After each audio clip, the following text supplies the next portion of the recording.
Boa noite, pessoal. Sejam muito bem-vindos a essa nossa primeira aula aberta sobre úlcera venosa. Ela foi pensada especialmente para quem atua na atenção primária à saúde. E primeiro eu vou me apresentar, depois apresentar a nossa professora de hoje. Para quem ainda não me conhece, eu sou a Patrícia Fitz, eu sou médica de família e criadora do painel Consultório Inteligente. E essa aula marca um momento especial para a gente, que é o lançamento da nossa comunidade Feridas na PS.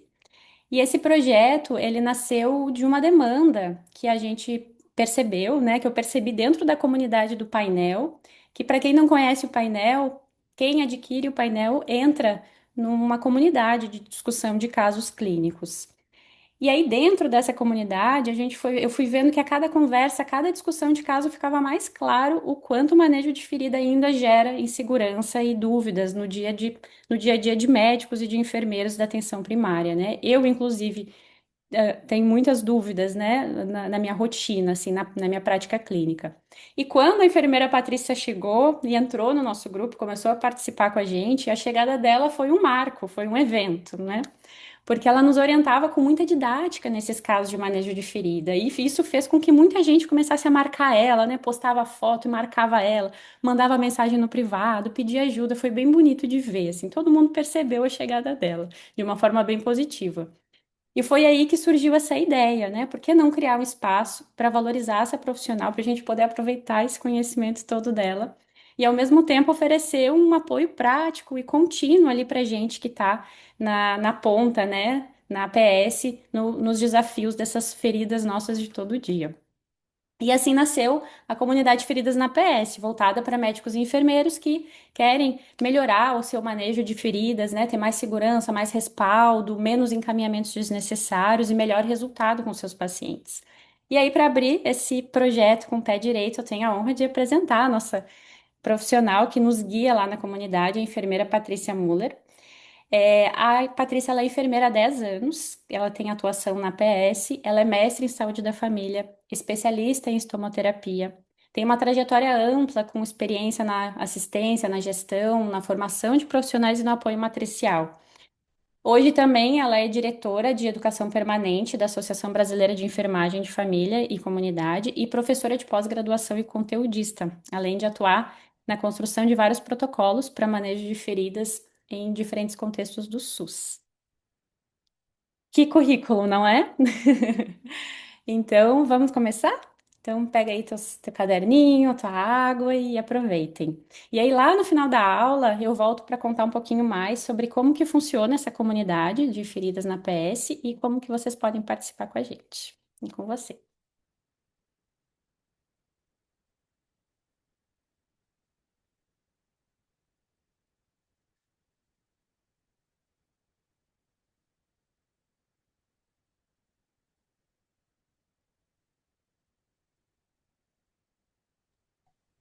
Olá, boa noite. Agora sim, o microfone deu um probleminha aqui. Bom, então, muito prazer estar com vocês. Estamos bastante felizes e bastante ansiosas, né, em função dessa noite que foi tão esperada, tão pensada, né, por mim e pela Patrícia. Por coincidência, somos xarás, né, de nome. E, enfim, esperamos que seja uma boa noite, assim. Algumas coisas que eu quero pactuar com vocês desde o início. Eu não tenho interesses aqui com indústria farmacêutica ou qualquer outro.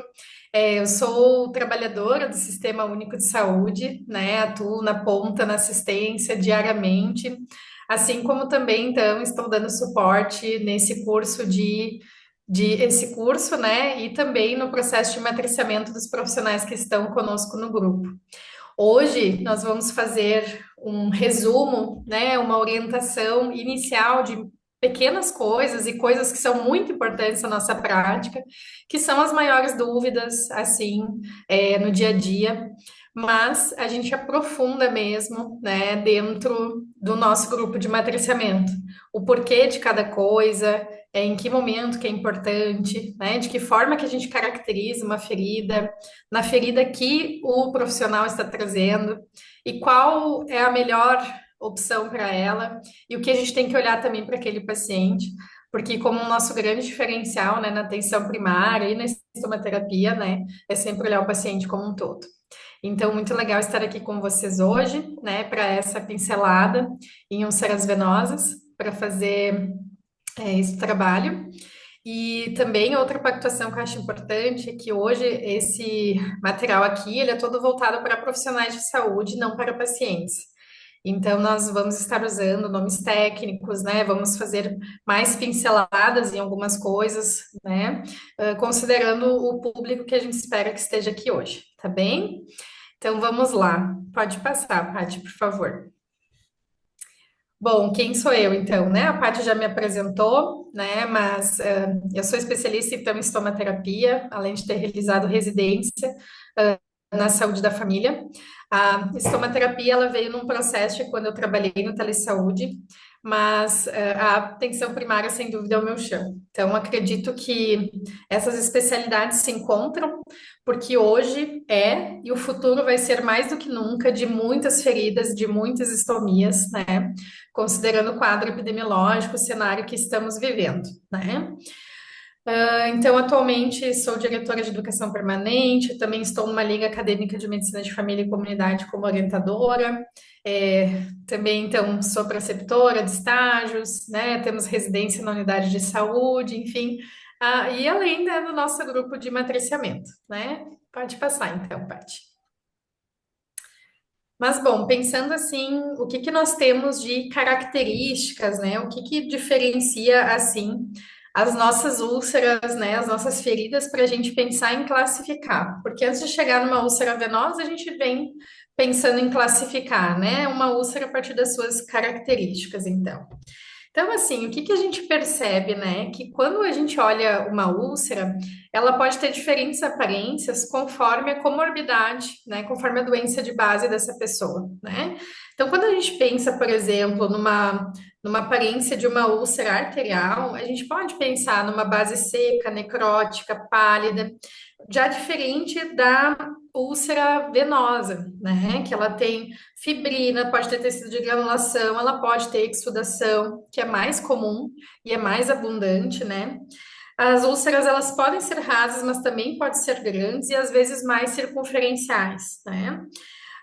Muda também as questões de estar aquecido ou frio, que a arterial ela também pode ser fria, né?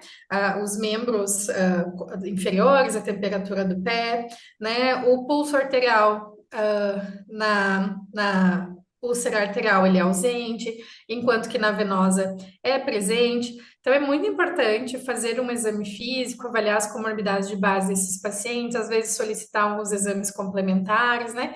Para estar fazendo essa avaliação da etiologia da úlcera, né, de membros inferiores, assim, né, das úlceras em geral. E aí, este material que eu coloco aqui, ele está no nosso painel Notion, né, que a Patrícia Fietz, então, tem dentro do painel inteligente, e é um material também disponível no Telesaúde, que eu recomendo fortemente. Eu brinco que dá para fazer um jogo da velha, né? A gente pode ir avaliando o paciente circulando neste material o que que a gente encontra ali naquele paciente para a gente classificar esse tipo de úlcera, tá? Pode passar. Mas aí, em resumo, o que temos na aula de hoje são úlceras venosas, né? Elas representam, então, um estágio mais avançado da insuficiência venosa crônica. Elas são causadas por hipertensão venosa, né? Então, assim, temos uma deficiência circulatória, os tecidos ficam mais vulneráveis, e isso resulta em feridas nos membros inferiores, com tendência a ter uma cicatrização lenta e mais suscetível à infecção, que é um grande paradoxo nosso, né? De como tratar isso, a gente vai estar falando mais ao final. Elas têm grande impacto na qualidade de vida, causam dor, distúrbios do sono, restrição de mobilidade, déficit na autoestima, dependência e isolamento social, né? Prejudicam a produtividade.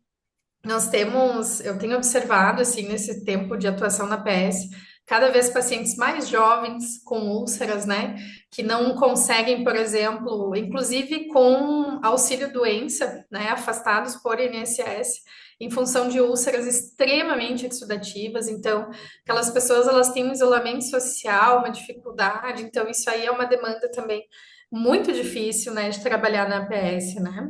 Toda essa consequência desses processos de ferida. Pode passar. E aí temos os fatores determinantes, que também é trazido lá no Notion, né? Que é o avanço da idade, a história familiar, tabagismo, trombose venosa profunda prévia, profissão ortostática, né? Pessoas que permanecem muito tempo em pé, né? Profissionais de restaurante, profissionais da agricultura, né? São profissionais que atuam muito tempo em pé, assim. Então, eles estão, dentro dos fatores determinantes. E já temos alguns fatores que são mais fracos, que é o sexo feminino, a obesidade e a frouxidão ligamentar. Os sinais e sintomas, então, retomando como um resumo daquele material que eu trago antes, né, que eu trouxe antes. As bordas irregulares, a presença de exudato, geralmente amarelo, a lipodermatosclerose, que é aquele endurecimento da pele, e geralmente são pacientes assim que têm uma redução assim de massa ali na região da ferida, né? Faz essa lipodermatosclerose. Lesões únicas ou múltiplas de tamanho variado. A progressão é lenta, mas o início é muito súbito. Inclusive, é muito comum os pacientes acharem que tem relação com algum trauma no local. Então, a gente tem que ficar muito de olho nisso, na característica dessa ferida. Que eles, muitas vezes, por não estarem fazendo a inspeção da pele, que é tão importante, acabam achando que tem relação com trauma e é uma úlcera venosa. A localização geralmente é próxima ao moléolo, no tornozelo, podendo estar cicatrizada ou ativa.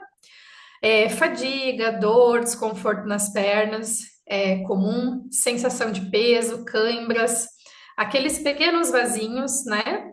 As veias tortuosas e dilatadas, como uma das características mais comuns, e a pele ressecada e escamosa, né? Aqueles casos de eczema de estase mesmo, né? Que inclusive faz um escurecimento da pele, né? Por aquela liberação de hemosiderina, né? Acaba acumulando, fazendo uma mudança na cor da pele, né? Que é, então, junto da lipodermatosclerose, que é o endurecimento, uma das coisas mais comuns que a gente encontra na PS hoje em dia, né? Então, o diagnóstico, ele é clínico, baseado em anamnese, que é o histórico do paciente, e o exame físico. É necessário a gente avaliar, então, a queixa principal, a duração dos sintomas, a característica da lesão. A classificação ela é a CEAP, que vocês já conhecem profundamente, que é clínica, etiológica, anatômica e patológica, que é o padrão internacional que avalia a gravidade da doença dos membros inferiores, né? Organizando em classificações. A classe zero, né? Quando não há sinais visíveis ou palpáveis. A um que tem os pequenos vasinhos ou veias reticulares, né? De tamanho menor. A classe 2 que já tem veias varicosas, que tem um diâmetro maior que 4 milímetros. A classe 3 então, que tem um edema. A 4 pigmentação, eczema ou lipodermatosclerose, o endurecimento da pele. A 5 que tem uma úlcera cicatrizada. E a 6 que tem uma úlcera aberta, né? Então, pode passar a parte que eu trago ali um exemplo, então, na sequência, que também está disponível lá no painel Notion, que foi adicionado pela Patrícia, né? Nas classificações, que nós temos, né, de uma forma bem didática, tá? Pode passar. E o tratamento? Quais são os nossos objetivos no tratamento de um paciente com risco ou com úlcera venosa, né? Alívio dos sintomas, o tratamento e a prevenção de complicações, tanto de antes quanto após, né, uma ferida cicatrizada pela prevenção da recorrência mesmo, né? Então, assim, tem uma observação importante: essa doença ela é cíclica e o tratamento nem sempre é curativo, sendo importante a manutenção das medidas preventivas. E aí, a manutenção das medidas preventivas, eu brinco que é quase a nossa Bíblia, porque a gente está sempre repetindo todos os dias, fazendo a leitura e repassando, né, para os pacientes. Pode passar, Paty. Essas medidas de IVC, né, da insuficiência venosa crônica, elas são em relação à perda de peso, né? Elevação dos membros inferiores acima do nível do coração. Eu gosto de falar dessa forma com os pacientes, porque fica bem compreensível. 3 vezes por dia, por 30 minutos. para reduzir justamente essa pressão. A atividade física, caminhadas e exercícios de dorsiflexão dos pés sempre que estiver sentado. E isso é uma coisa muito importante. Eu tenho pacientes que estão fazendo tratamento para úlcera, estão em processo de curativos especiais, mas que a gente optou por manter academia, manter musculação, manter caminhadas, justamente para melhorar a circulação sanguínea, assim. E aí depois a gente vai falar um pouquinho de algumas formas assim que isso é possível, né?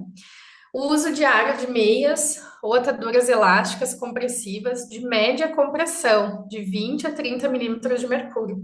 Aqui a gente está falando para os casos em que a gente está buscando fazer uma prevenção de recorrência.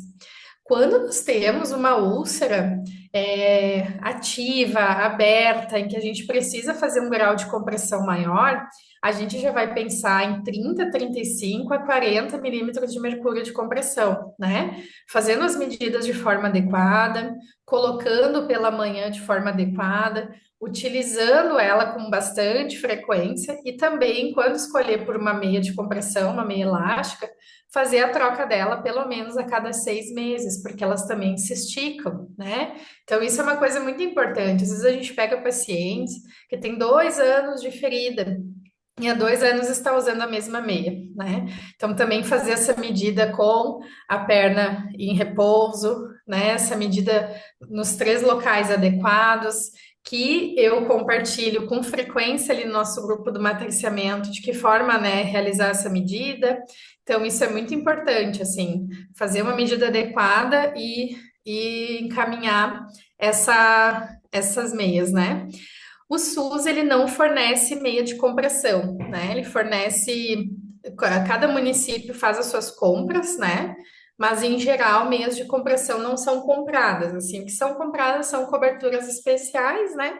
E aí, muitas vezes, tem serviços especializados, ou mesmo na PS, onde que é ofertado bota de UNA, que também é outro tipo de compressão que a gente fala depois, né?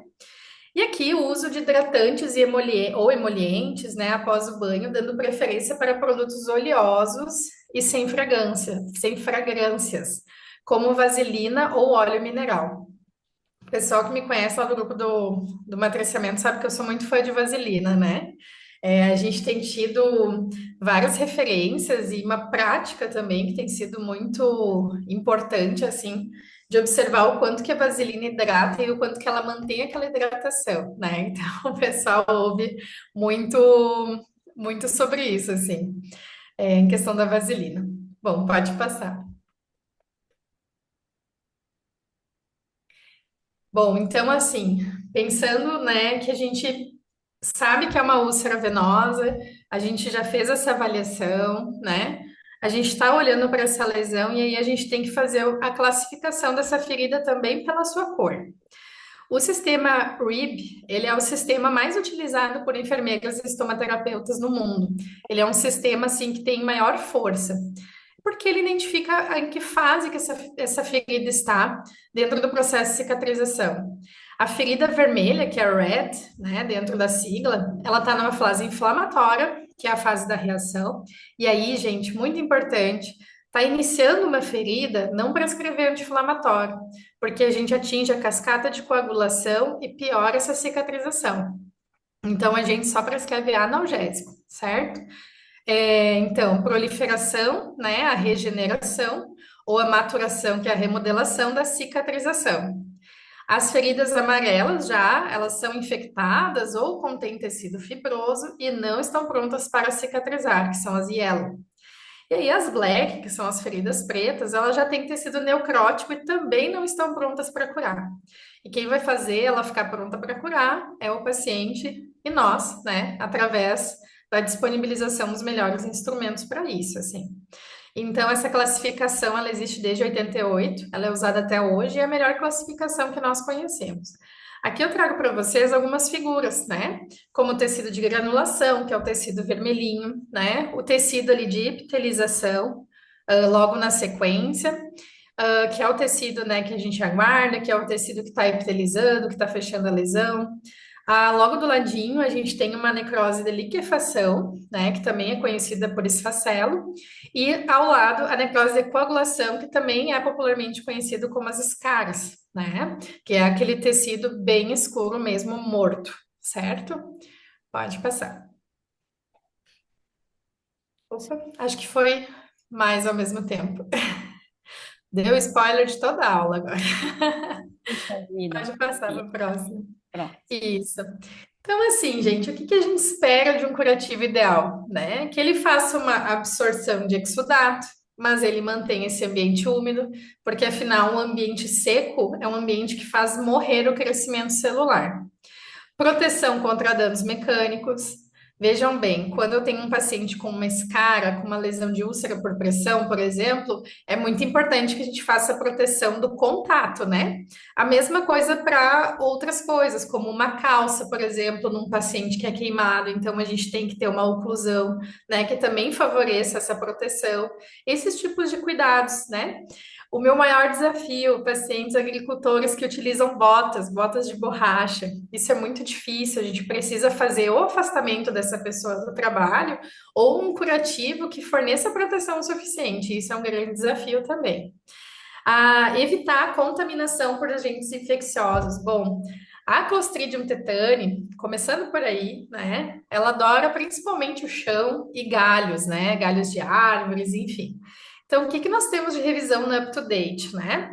Paciente com ferida crônica ou aguda, é muito importante, por ele ficar muito suscetível ao tétano, fazer um reforço de antitetânica se ele fez há mais de 5 anos. No calendário vacinal normal é a cada 10 anos, mas em casos de feridas, fazer um reforço se fez mais de 5 anos. Isso é importantíssimo. Segunda coisa, assim, evitar contaminação por agentes infecciosos também não existe ferida que precisa respirar. A gente sempre vai ocluir. Essa ferida não pode estar em contato com agentes infecciosos, né? Poeira, terra, enfim, qualquer coisa nesse sentido. Então, eliminar tecidos desvitalizados também é uma parte importante, né, da cobertura que a gente vai escolher, ou se a gente vai desbridar ou não. Não causar maceração do tecido. O que que é maceração? Aquela borda branca, né, ou aquela parte esbranquiçada em cima da ferida mesmo. Por quê? Porque se deu mais umidade para a ferida do que ela precisava. E essa umidade descontrolada faz o quê? Que se crie hiperkeratose, né? Excesso de queratina, fica aquele esbranquiçado acumulado, e não se cria tecido saudável, tecido, né, epitelizado, granulado, que é o que a gente espera. Então, por isso, o controle da umidade ali no local, ele é tão importante, e isso também faz com que a gente escolha uma cobertura mais ideal, né? Reduzir o inchaço, e aí o edema, reduzir a dor, e isso é muito importante. É uma questão que eu sempre falo. Tem uma úlcera ali na região de Maléolo, onde que a gente vai começar a ir para a atadura? Lembrando que a gente quer retorno venoso. Então a gente não vai passar uma atadura de cima para baixo. A gente vai fazer uma atadura como se fosse uma meia de compressão, que comprime de baixo para cima para ajudar no retorno venoso.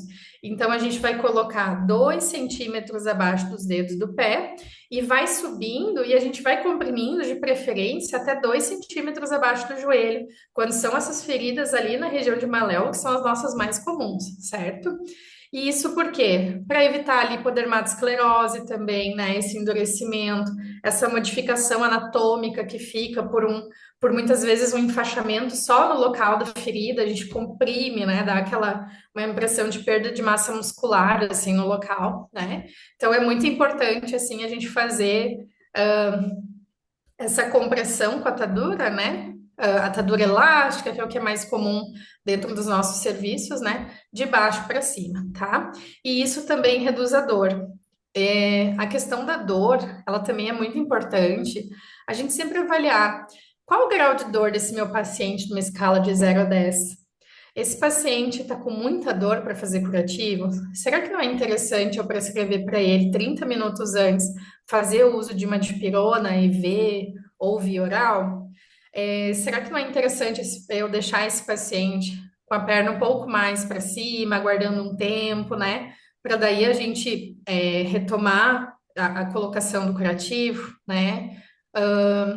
Como que esse paciente está lidando psicologicamente com essa lesão também? Porque também tem a dor psicológica, né? O sofrimento intenso nesse sentido, assim.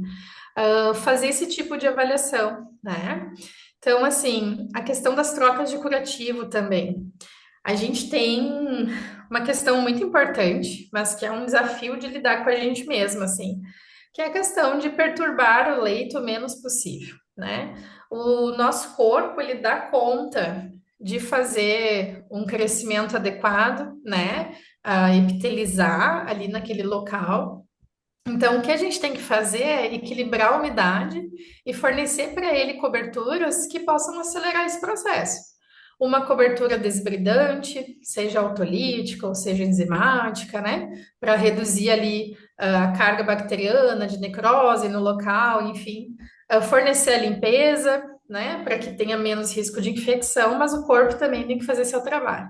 Então, muitas vezes, quando a gente fica perturbando demais o leito, né? Que é principalmente naqueles casos também, não só da troca diária do curativo, mas naqueles casos que a gente coloca a gaze em contato direto com a lesão e fica colando a gaze, e cada vez que a gente arranca um pouquinho, a gente arranca um pouquinho do que está epitelizando, do que está granulando ali.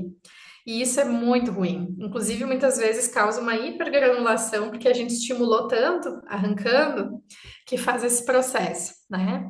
Então, assim, a gente tem esse maior desafio, inclusive, nas queimaduras, porque muitas vezes nós lançamos mão de sulfadiazina de prata, que a gente tem que fazer para ser efetivo uma troca de curativo a cada 12 horas, né? Então, eu sempre falo muito assim, sulfadiazina de prata é baixa em prata, tem que fazer uma troca muito grande, perturba muito o leito, não é em qualquer lesão de queimadura que a gente vai utilizar, né? Eu ainda sou muito mais favorável à vaselina sólida, que vai umidificar, vai fazer uma barreira, uma proteção ali, em que ela vai deixar úmido no local, com uma camadinha. Ela não vai entrar tão rápido no tecido como entra, por exemplo, o ácido graxo, né? E vai estar hidratando e a gente pode trocar uma vez ao dia, né? Conforme satura, assim. E aí deixa o leito repousando, né? Isso falando em queimaduras, né, gente? Mas agora o ulcerovenosa é a mesma coisa. Quando a gente está na fase cicatricial, assim, a gente tem que ter muito cuidado. E aí tem uma coisa muito interessante que a gente pode estar utilizando nesses casos também, é a tela de silicone, né? Que é uma opção que a gente tem muitas vezes aí nos municípios, que ela existe justamente para não perturbar o leito, né? Que a gente coloca, ela é perfuradinha, então a gente pode colocar por cima dela os produtos desbridantes e todas as outras coisas e a gente não perturba o leito. E é incrível o resultado quando a gente utiliza tela de silicone, justamente por esta prática de não estar perturbando este leito, né? E aí uns fatores que devem ser considerados, assim, é, a ferida e a pele que está no entorno, né? Qual é a causa dessa ferida, o tamanho, a profundidade, em que localização que ela está? Veja bem, se eu tenho uma lesão, que normalmente são as neuropáticas, né? Mas se eu tenho uma lesão abaixo do pé, eu tenho que levar muito em consideração o paciente estar caminhando, né? Ou seja, estar fazendo pressão no local, ou pacientes que têm úlcera por pressão também, que está em local de contato também, todo o tempo. Então, levar isso em consideração. O volume do exudato, o risco ou a presença de colonização, condições da pele no entorno, né, tais como presença de maceração e eczema de contato, tá? Então, a pessoa, a gente tem que considerar as condições nutricionais. Esse paciente, ele está recebendo uma quantidade de proteína suficiente? Ele está recebendo uma quantidade de carboidrato adequada para gerar energia para essa cicatrização? Algumas vitaminas nós já sabemos, né, que tem uma importância, como a vitamina A, C e D. A gente sabe também do cobre e do zinco, né, que também tem uma importância muito grande dentro do processo de cicatrização, que a gente não precisa dosar, né, mas que é bem interessante se a gente tiver nutricionista como uma referência, para que a gente possa solicitar uma avaliação se essa pessoa está se nutrindo de uma forma adequada. E especialmente aqueles que têm obesidade, que possam fazer um tratamento para, inclusive, a perda de peso. Olhar o paciente integralmente, nesse sentido. Então, as doenças de base, a gente sabe, né, como é assim, de praxe, né? Diabético descompensado não cicatriza a ferida. Então, olhar para isso, né? Olhar para esse controle de pressão, olhar para a hidratação desse paciente, né? As doenças de base dele, em geral, as condições nutricionais, assim, são essenciais, assim. Então, a necessidade de controle de dor, né, e as preferências pessoais do paciente. A gente tem que ter um cuidado também, porque eu, por exemplo, tenho muito paciente idoso, né, na unidade de saúde. Quais são as preferências dele? Né, eu tenho paciente que vem, assim, eu posso ter lá uma fibra de alginato de cálcio, mas ele quer usar a calêndula, né? Então, assim, conseguir negociar, conseguir estudar um pouco os fitoterápicos que às vezes eles apresentam. A gente sabe, né, que como não fazem parte da indústria, muitas vezes não tem financiamento para pesquisa, mas nós temos bons relatos de casos, né, inclusive dentro da própria Sobest, né, que a gente pode estar estudando. Eu recentemente, inclusive, estava estudando o uso do óleo essencial de melaleuca, né, dentro de uso para unha, né, fungo de unha, assim, né, por ele ser antifúngico, antibactericida, né, então, assim, a gente tem relatos de experiência, não são estudos, né, de qualidade, mas a gente tem bons relatos, assim. Então, levar isso em consideração dentro do que o paciente traz para a gente também, né? Então, dentro disso tudo, qual que é a indicação da cobertura? Qual que é a nossa contraindicação? Por exemplo, será que eu vou pensar numa papaina que causa mais dor e ardência para boa parte dos pacientes, numa paciente que já tem muita dor, que já está lidando muito mal com aquela lesão psicologicamente falando? Quais são as vantagens e desvantagens de cada cobertura?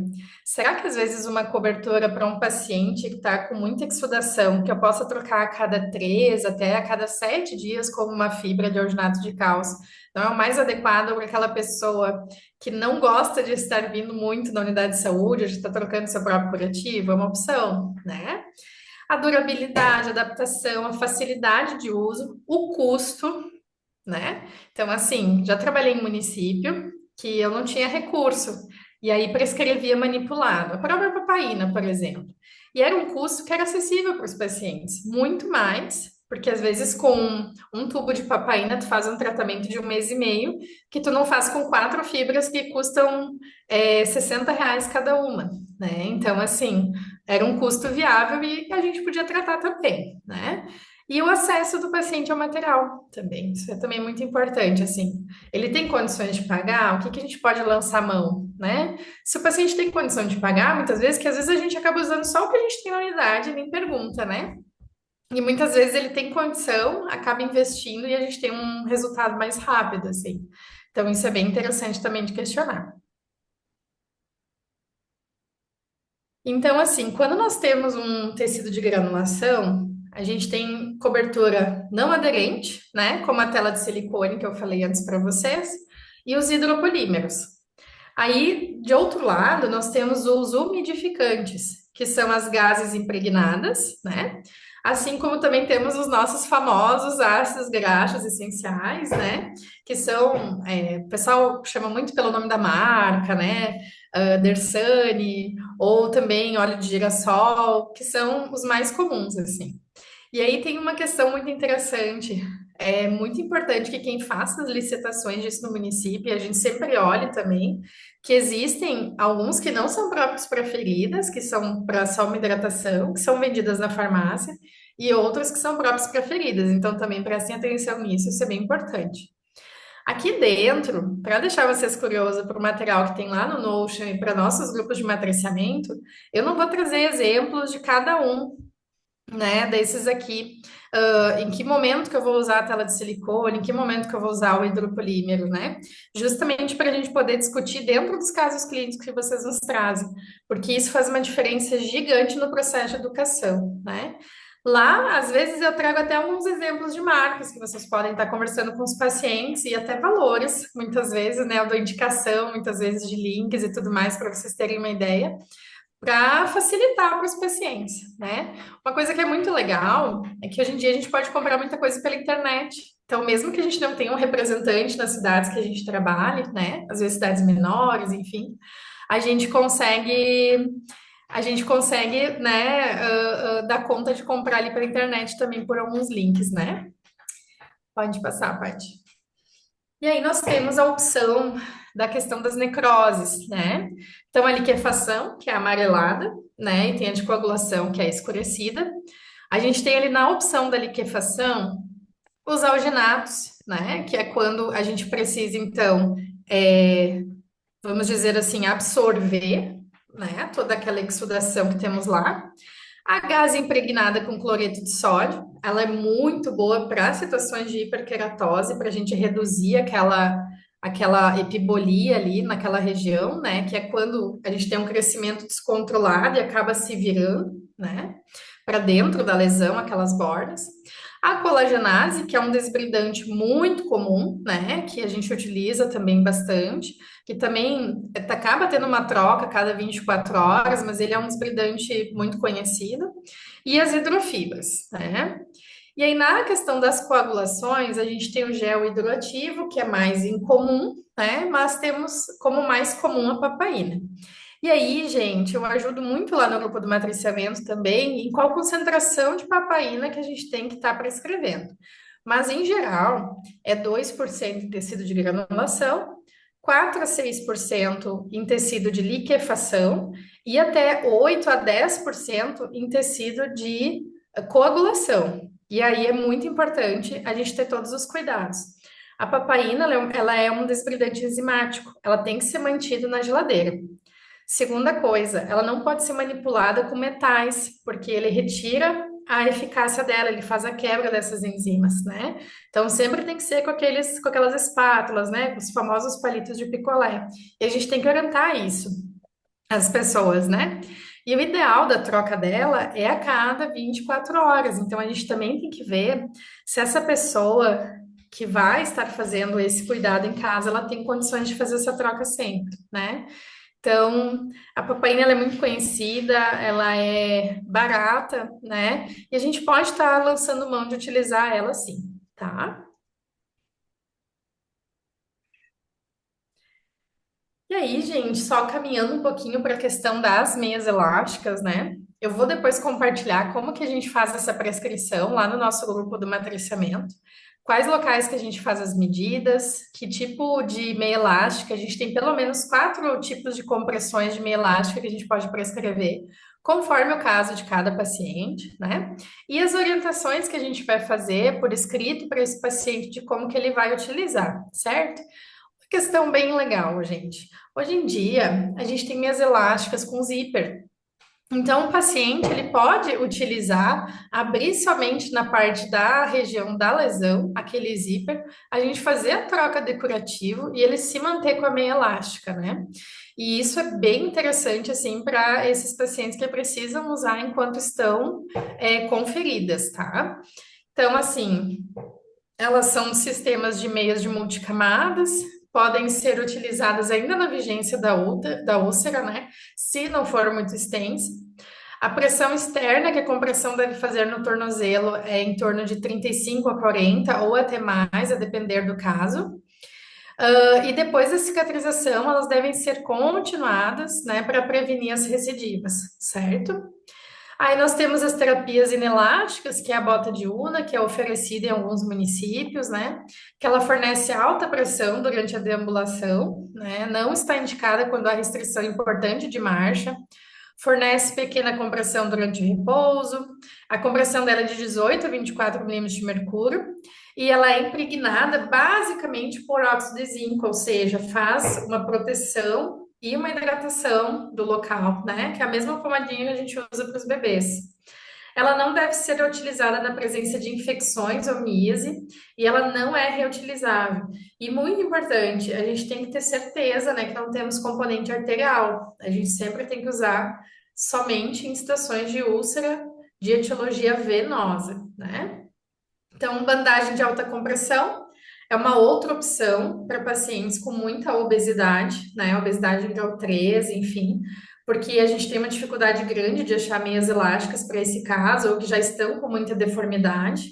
Ela é uma atadura de compressão graduada, ela é reutilizável, ela tem maior estiramento do que as inelásticas e causam alta pressão tanto na marcha quanto no repouso.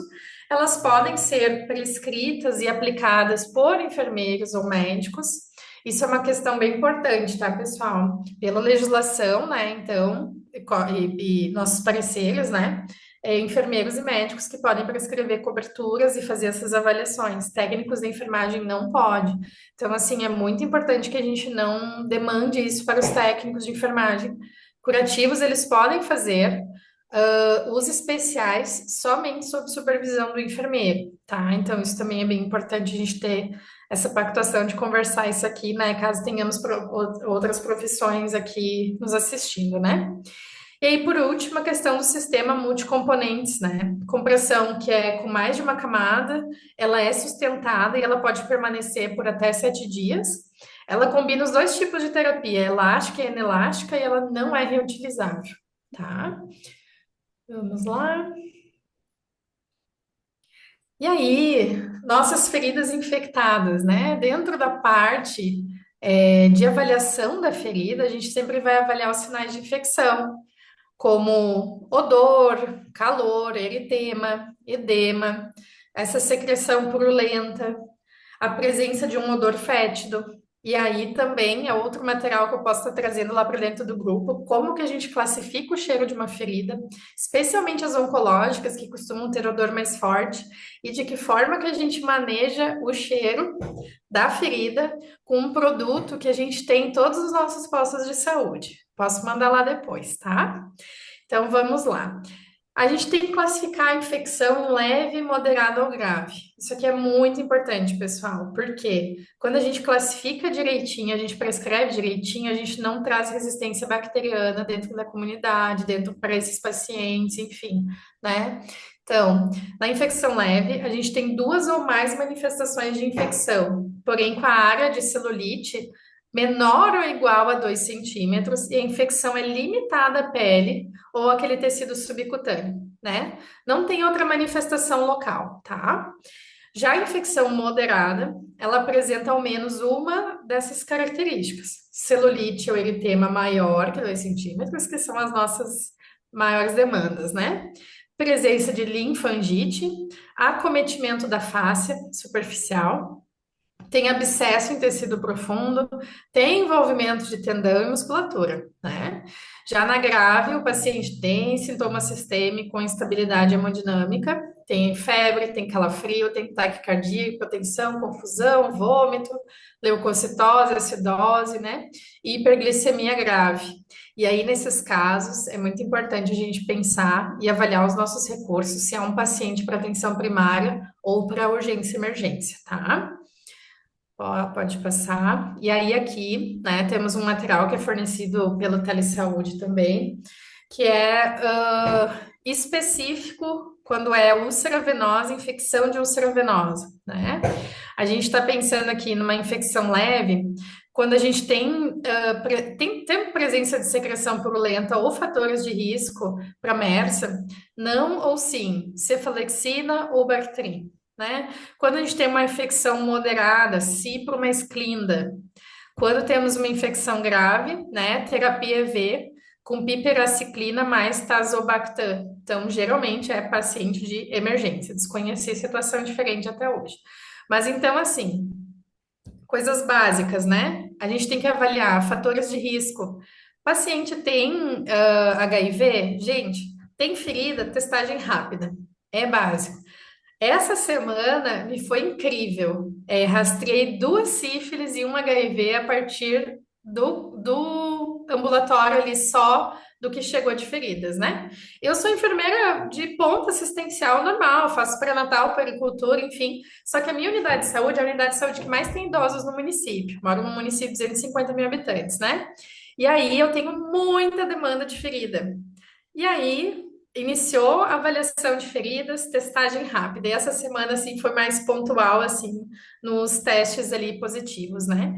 Então, assim, bom, tem esses fatores de risco, como, por exemplo, uma hospitalização recente, HIV, né? Tá imunodeprimido por algum motivo, né? Que não seja também HIV, enfim. Então, a gente tem que pensar, né? Na infecção leve ali com a sulfa mais trimetoprim, tá? Não é necessário associar a amoxi, né, amoxicilina, tá? É o suficiente, assim, pelas revisões que o Telesaúde realizou, né? Então, assim, no caso das feridas infectadas, a gente sempre tem que avaliar qual a etiologia da ferida, né? E aí, aqui eu trago só de úlcera venosa, mas a gente tem outras prescrições para o pé diabético, outras por lesão por pressão, que a gente passa lá dentro do grupo, tá? A gravidade da infecção, qual antibiótico que usou previamente e resultado de cultura, né? Quando que a gente vai pedir resultado de cultura? Quando a gente fez pelo menos mais de duas tentativas, né, sem melhora do quadro. Então a gente vai começar a pensar em pedir uma cultura, tá? A gente não pede inicialmente assim, de cara. Pode passar. Então aqui tem algumas das referências, né? E eu vou passar para a Patrícia e muito obrigada pelo espaço, Paty. Até mais. A gente que agradece, Paty, essa aula. Muito boa. Queridos, deixa eu compartilhar minha tela aqui. Aqui, apresentar.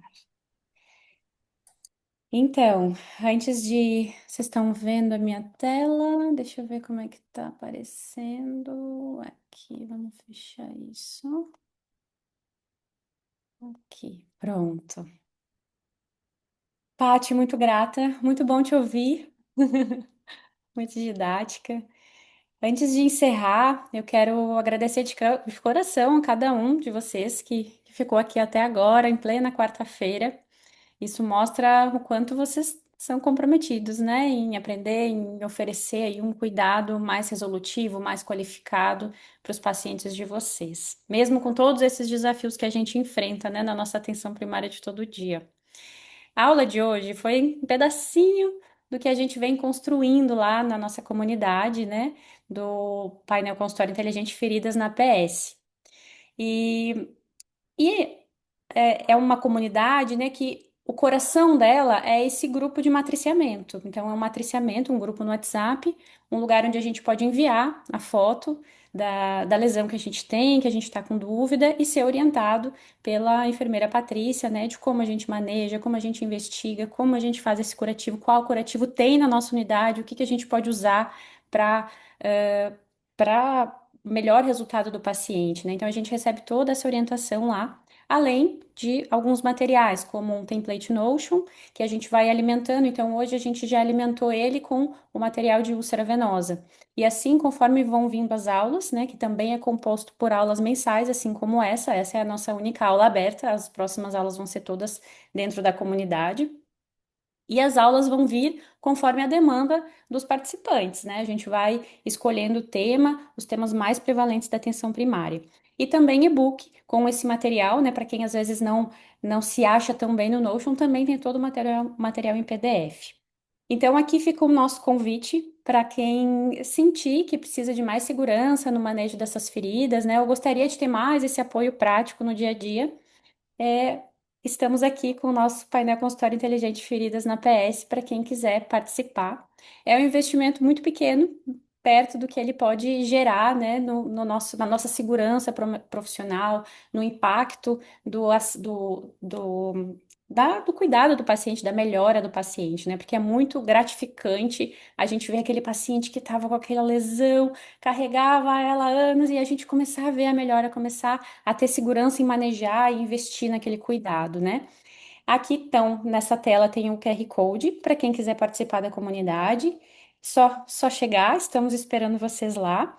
E aqui também está o meu contato, o meu Instagram e o meu WhatsApp para vocês tirarem dúvidas, né? Qualquer dúvida aí que vocês tenham, se vocês tiverem alguma dúvida que podem mandar sobre a comunidade, podem mandar aqui no bate-papo que eu respondo.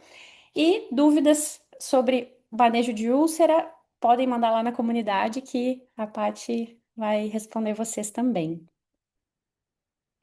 Bom, a gente tem algumas. A Paty já respondeu. Então tá, pessoal. Comentar uma coisa, Paty, que eu acho interessante, que um grande diferencial do nosso painel é que ele está aberto, do nosso painel, não, desculpa, do nosso grupo de matriciamento. Ele está aberto ali, então assim, tu traz a dúvida ali, a gente já vai respondendo e as outras pessoas também vão aprendendo com cada caso que é trazido. E eu falo também de uma forma muito didática, muito reta, né, muito direta, dentro do que vocês precisam, porque eu entendo a complexidade de quem está na atenção primária, né? Então, Hum. assim, essa experiência de eu ter sido teleconsultora também, isso ajuda, né? Trazendo o que vocês precisam, com a maior brevidade possível, e vocês conseguindo muitas vezes dar conta daquele paciente que está lá, né, aguardando uma conduta, né? Então, essa eu acho que é o grande diferencial. Nada individualizado, a gente está fazendo uma construção coletiva, é muito legal. É Sim, isso. Grande exatamente. prazer, Paty. Imagina. Só vou responder essa última pergunta, que as aulas, toda essa aula de hoje e todas as outras aulas, para quem não pode estar aqui com a gente ao vivo, elas ficam disponíveis lá na plataforma da Hotmart, para vocês acessarem o horário que vocês quiserem. Então tá, é um grande prazer. Muito obrigada, Paty, e muito obrigada a todos vocês que participaram. Boa noite. Até mais. Tchau, tchau.